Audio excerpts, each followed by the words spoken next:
this oil, what is his title? Oil trader, right? I mean, oh my God.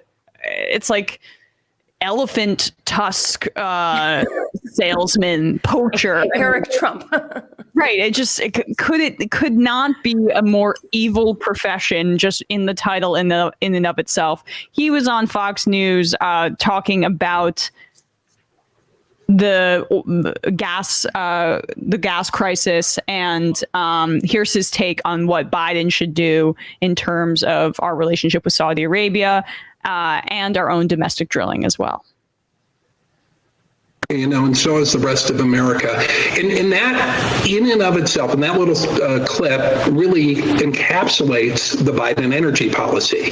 It's an anti-U.S. energy policy. Listen, we can talk to every dictator in the world, go to Maduro because we got to replace, Russian oil. Now we're, all of a sudden we're going to reset relations with Saudi Arabia all of a sudden. The country that Joe Biden said we're going to make a pariah state, but yet, the guy who controls the tap, Crown Prince bin Salman, he won't even speak to. So this has created a situation where this has happened. Listen, when President Trump was president, and they had a professional relationship with Saudi Arabia, not a good relationship. But when President Trump wanted more oil out of OPEC, he got it. I used to say you couldn't tweet more oil out of the ground. Darn it, Trump could. He would use the United States pressure to raise production. So far, Saudi Arabia has ignored the Biden administration. That's one of the reasons we have a gap in global supply, and they're controlling prices in the American economy right now because of bad energy policy. Well, Phil, all right, two observations here. They keep showing that same gas station in California, which has the highest gas prices in the country. Just pointing that out. I have a moment about that. I know that gas station.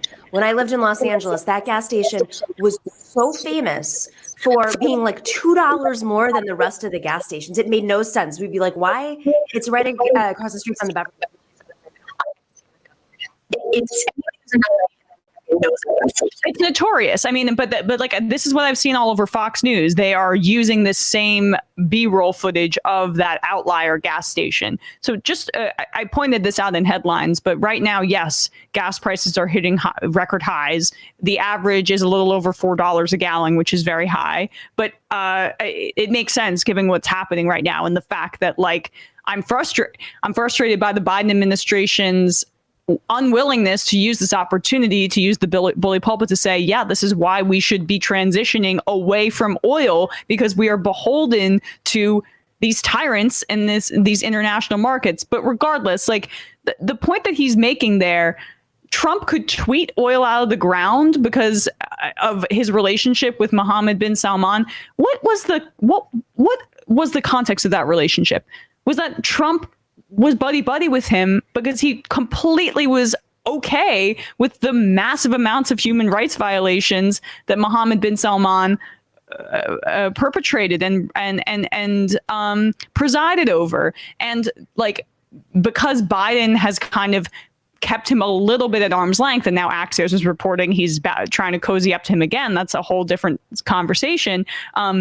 Bin Salman's been so touchy that he's kind of developing this relationship with Putin now. Ken Klippenstein of The Intercept has reported on this a lot. So that, it's not him tweeting it out of the ground. It's him cozying up to terrible, vile tyrants throughout the globe.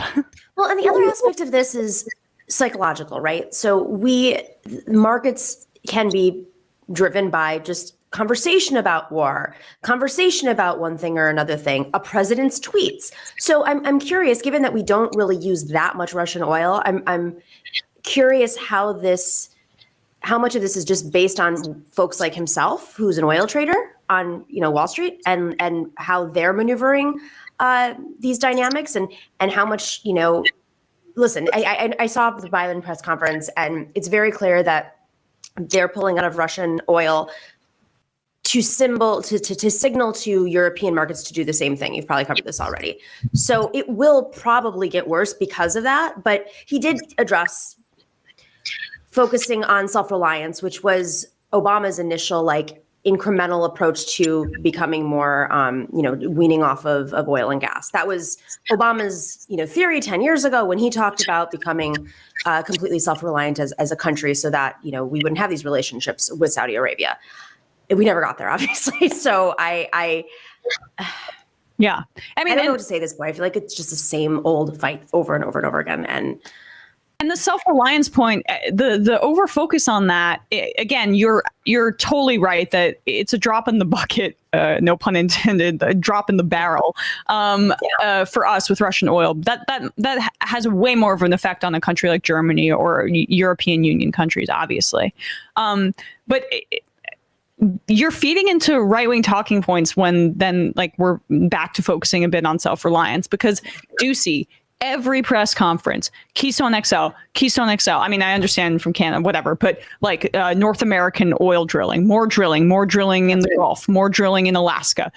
That is what they want. They're these shock doctrine capitalists on the right and in the oil markets want to use this opportunity to ramp up domestic drilling and to open up our lands, our federal lands, for more exploitation. And that is a terrifying prospect. And there needs to be a lot of discipline from the Biden administration to resist that, because of the existential threat that is climate change, lest we forget.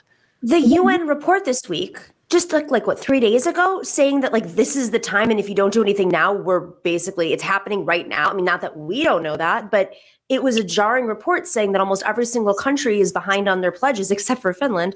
The only one that has go Finland. I would, if it weren't so close to Russia, I would move there right now.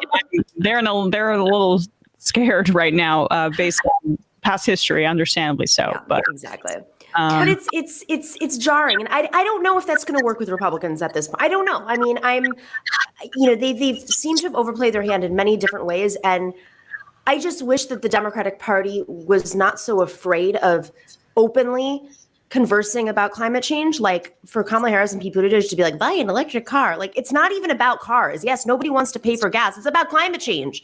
And even if you got every single car off the road, until you deal with shipping, until you deal with housing in New York, which is the biggest cause of emissions, is leaked natural gas. Until you wean off of natural gas, you're not actually dealing with the issue. You can't just tell people to go buy electric cars. That's like Elon Musk's wet dream. It's like an advertisement for him. Oh yeah, right.